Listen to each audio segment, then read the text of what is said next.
Hi guys, and welcome back to another video. So I don't know if you remember, like a few months ago, I reviewed the TourBox Neo for you guys, and today TourBox actually sent me their prototype for their TourBox Elite, which is basically the ultimate Bluetooth controller for creators. And it is a controller that is compatible with so many different like digital programs, whether or not it's for like art or drawing or 3D, or even for like video editing. I'll get into like more of the specifics a little bit later, but let's start off with the unboxing. So you can see that this is the TourBox Elite and this is the USB-C cable. And the difference from the Elite from the Neo, first of all, is the fact that this version is Bluetooth. So even though it comes with the USB-C cable, you do not have to use it. And I really like the fact, because I suck with cable management. I like being able to have the freedom of moving the TourBox around when I need to, and not needing to worry about the cable length or whether or not it's going to get tangled with other things. So just to reiterate, this is the TourBox Elite, and it comes with AA batteries, which you're going to use it to power the box, and then the USB-C cable to connect to your computer, just in case if you prefer to use it that way. So here is a quick close-up of the model that they gave me. So their TourBox Elite actually comes in 3 colors. It comes in white, black, and smoke black, and the smoke black is translucent, which I think is super cool. I like this aesthetic of being able to see like kind of like the inner workings of it. I think it's really sleek and really cool. So I'll get on to some of the things that I've noticed already, like right off the bat, that's different, besides the fact that you can use Bluetooth and you don't have to rely on the cord.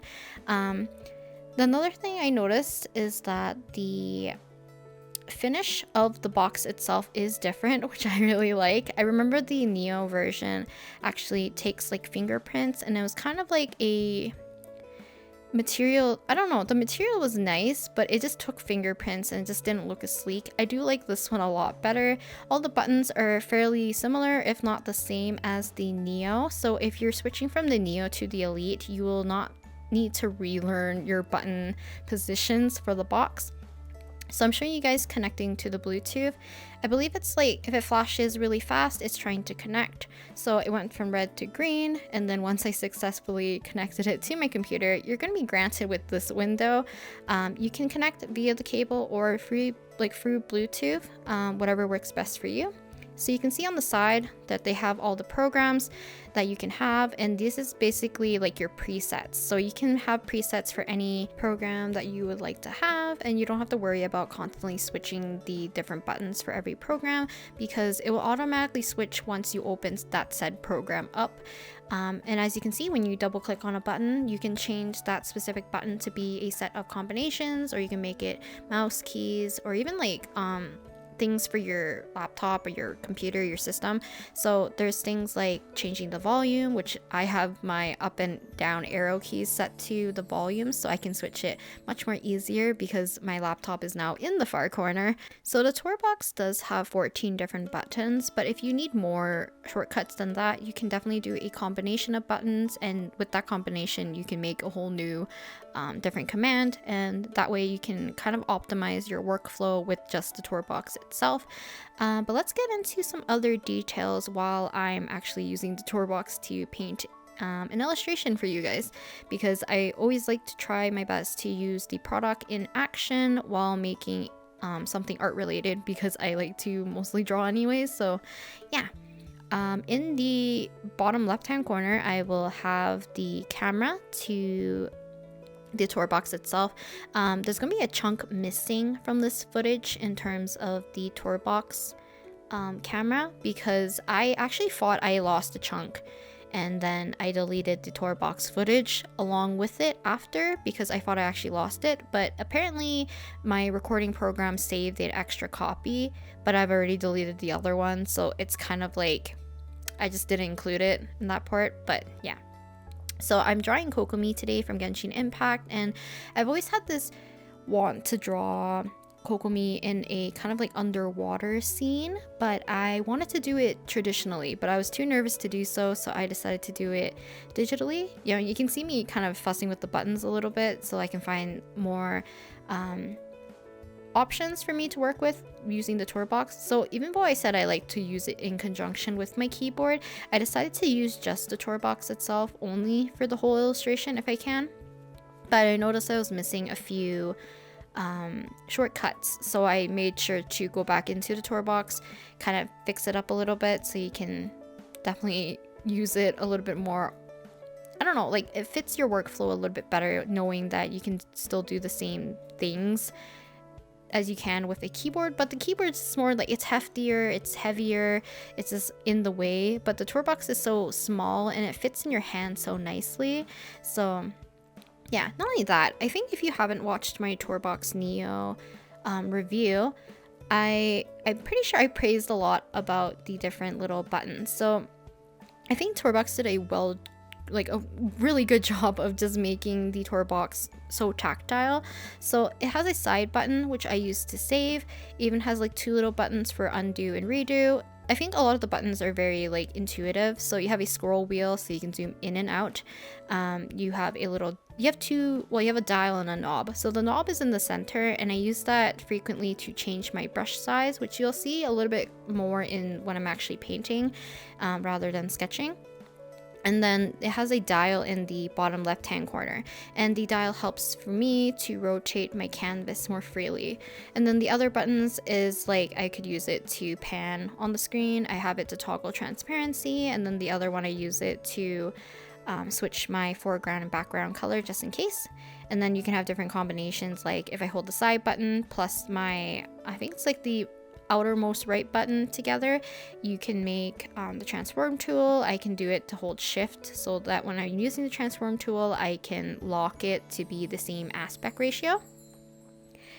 Let's talk a little bit about the illustration first before we get into it. I decided to not film the full sketching process. For some reason, I was feeling really nervous about having to film like via screen recording as well as recording my hand to show you guys the TourBox. So I decided to do that off screen so I could take my time to sketch out Kokomi and a bunch of Pokemon, because I think a few videos ago I mentioned that I was really in a Pokemon mood, and I think it's fun to draw either your OCs with Pokemon or your like fan art of other characters with Pokemon, because you can really like mix and match what you think their personalities are, or maybe like if they're a gym leader, or like maybe they have a specific type of Pokemon, you can kind of match them up a bit.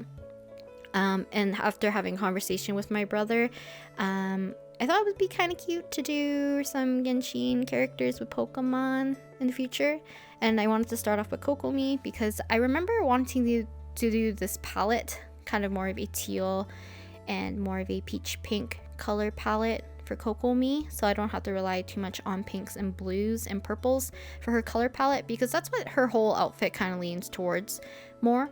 But I wanted to go more green a little bit in terms of like the underwater background and stuff. And then for the Pokemon, I decided to add 2 frillish, so I believe it's like the pink one and the blue one. I added a clam pearl just because I thought it fits Kokomi's aesthetic. And initially I had Kokomi sitting in a shell, but I didn't know how to make that look naturally sitting underwater with like a bunch of stuff. So I just did my usual underwater background just to kind of ease my way in, because I also wanted to tackle a background this time, because I usually draw mostly like portraits or like floating characters kind of things. I don't usually do backgrounds too much. I added Love Disc, I have a Chinchou, and I have I think 3 different Finneons.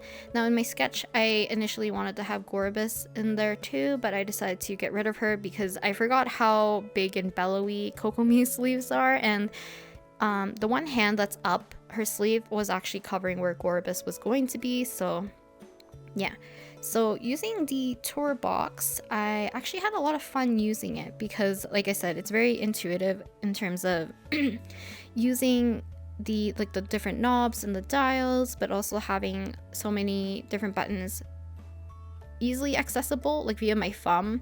So yeah, and then I was able to change my music with the up and down arrow keys.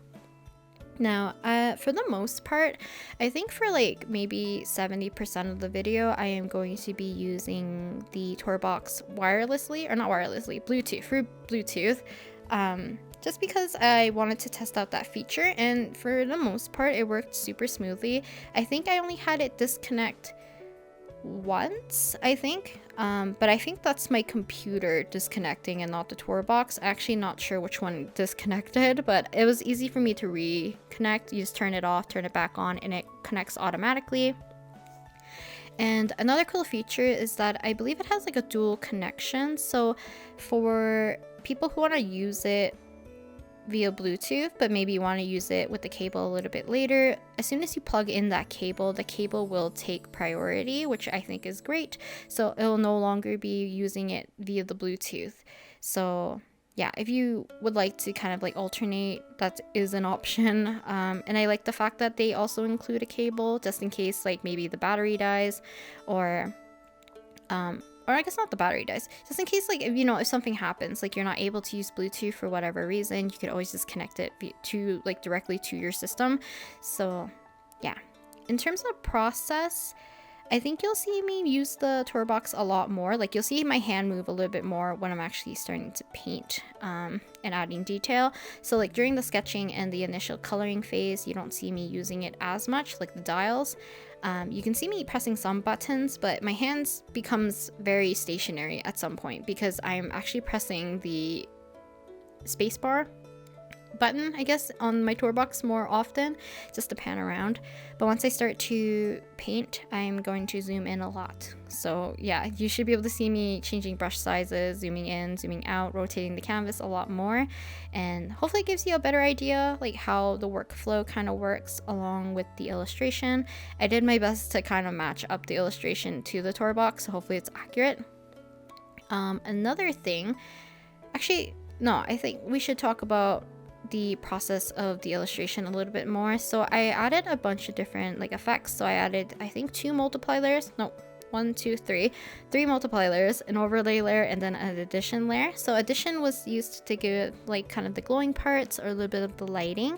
I had a multiply to add a whole shadow to the whole entire thing, and then I had the overlay to kind of change it from green to purple, going from the top to the bottom. And then I had an extra multiply layer to add shadows directly to the figure, as well as some of the objects that needed like more of a sharper shadow. So yeah, so now that I've merged all my effects layers to one layer, I decided to put everything into a folder before doing that, then merging the folder to one layer, copying that whole layer, and then undoing it up until like before I merged it, so that I can keep copies just in case. So I'm gonna be working on the uppermost layer, which is the one that is visible to you guys. And now you can see that when I was rendering Kokomi's face and hair, and I believe her left arm, or I guess in the picture technically it's her right arm, it's left visually, it's her right arm in terms of the figure. So I render like a good chunk of it before I noticed, or no, I did like 40 minutes of work, and then I cut the recording, and then my recording would have to open up another window for me to save it, and for some reason this is where it disconnected. So yeah, I think it only disconnected once, I'm pretty sure. But yeah, it wasn't a big deal. Like I said, it was quite quick to fix. It was just turn it off, turn it back on, and then there you go. But yeah, I think for the most part, just had fun painting. It was really easy to use the TourBox. Like I said, it's very intuitive. It makes things a lot quicker because of how intuitive the buttons are, or the knobs or the dials, versus like having to go back up to the top bar, paint tool side, to click the zoom in, click to rotate. Also for the, I think it's the knob, the dial, and the scroll wheel, I think if you press on it, it counts as another command. So technically you could use, I think it's like 17 different buttons or individual ones if you didn't want to do like combinations. So in terms of the illustration, yeah, I think for the most part I was happy with it. I did struggle with a few things. Like I said, I got rid of the shell. I think that would have also obstructed the light a little bit more, and her body would have been more into shadow. Yeah, I'm not happy with how the frillish look. They look fairly creepy. Not gonna lie, the blue one reminds me of the Cryo Whopper flower from Genshin Impact a little bit. Just my brain's being scattered again. But yeah, I wanted to do an underwater scene. I would like to do more backgrounds in the future, but I think that's going to require a little bit more future planning on my part. It was a little bit easier for me to do a illustration with Kokomi being underwater, just because I've done, I think, three or four different illustrations of like a chibi Wanu being underwater, and I basically followed the same process, so not too difficult. It was just more like me taking the time to clean up the elements, making things look and read properly. I had a lot of fun working on her outfit though. There's some detail that I did get wrong and I kind of missed, so apologies about that. But for the most part, I had a lot of fun just working on this, and I would like to work on more with backgrounds, but then also I would like to draw them with more Pokemon and stuff. I think it would be very cute, and kind of like challenging myself to draw more like creatures or things that are akin to animals. I'm always afraid to draw like animals. Like, I don't work well unless I feel comfortable with the anatomy. Like for humans, I have like the general gist. Am I good at it? It's questionable, but am I more comfortable doing it? Yes. Compared to like stuff like if a person told me to draw a cat, I'm gonna struggle to make it look and read as a cat, versus like super stylizing it to the point where it looks like maybe like Hello Kitty or something, like very stylized, very represents a cat rather than like the actual likeness of it. But yeah, I feel like I had something else to talk about and now I completely forget. But if you're interested in the TourBox Elite, they do have a Kickstarter and it ends in a few days. So if you want to help back up their Kickstarter campaign, definitely do so. I believe there's several, actually I think they already passed their goal, they reached their goal, but if you'd like to help them out, I think it's a great way to help companies develop a product that could benefit a lot of you guys. I've seen a lot of people use it for editing videos. Like you can use the knob or the scroll wheel to go through your timeline much more easier. You can like scrub through and stuff. I think people use it for like Blender or like 3D rendering programs as well. And I've used it in Clip Studio Paint and in Tool SAI, and I think, yeah, I had a great time using the TourBox Neo, but I definitely think out of the TourBox Neo and the TourBox Elite, I will use the Elite a lot more. It's just being able to have it not constrained to a cord is just, for me, is great. Like actually, I don't think I mentioned this because I'm shuffling these videos around. My room has been reorganized a little bit, or like my desk, because of the Pixu video where I kind of like cleared off my wall so I could put the digital display on my wall instead. And I decided to move my cords, and my cords are now completely messed up, so having less cords is totally great. Also, I can imagine myself, probably when the world situation is a little bit better, taking my laptop and maybe one of my smaller tablets out and about and bringing the Elite with me, because I like keeping my laptop screen a certain distance away from my eyes, and having to use the keyboard along with the tablet, it means that like my laptop has to be a certain distance, and that kind of sucks because I'm not like a person with super long arms. I'm fairly average, I think. I'm like 5'4". My arms aren't long, but having the TourBox Neo or not Neo, you could use the Neo, but I would use the Elite because I don't have to worry about cords. I could put my laptop at a further distance, have my tablet closer to me, and then have the TourBox Neo on the side and have it replace the keyboard basically when working. Yeah. Not too much to talk about in terms of the illustration. I did struggle with the texture of the rocks and the lighting, as well as some of the Pokemon. I feel like I'm more akin to sketching Pokemon rather than coloring. It's definitely something I struggled with, and I think I kind of gave up on the Frillish's form. I think some of the lines got lost, especially in the blue one. Like, its body looks more like a used tissue rather than, like, you know, in SpongeBob, when he's sitting around, he has like the used tissue. I think he has like a coin and like a potato chip or something. Yeah, it looks kind of like that because I didn't make its tentacle frilly things more shapely. Like, they don't stand out. They kind of just look like one thing because it's behind Kokomi's like little ribbon obi thing around her back. Let's see. I don't know. I would still like to do some more in the future though. I think it'd be fun. It'd be fun to do more with some other Pokemon, with Genshin characters or even my OCs. I've already mentioned that I've drawn like Masaki and I think Sato with some. Oh, this was fun.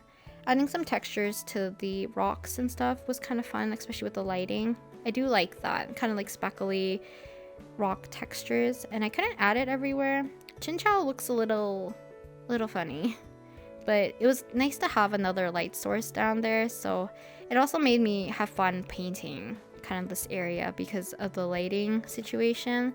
But you'll see a little bit later, I usually add details afterwards, and I would go into Clip Studio Paint to blur them, like use Gaussian blur to blur them so I can create a little bit more depth.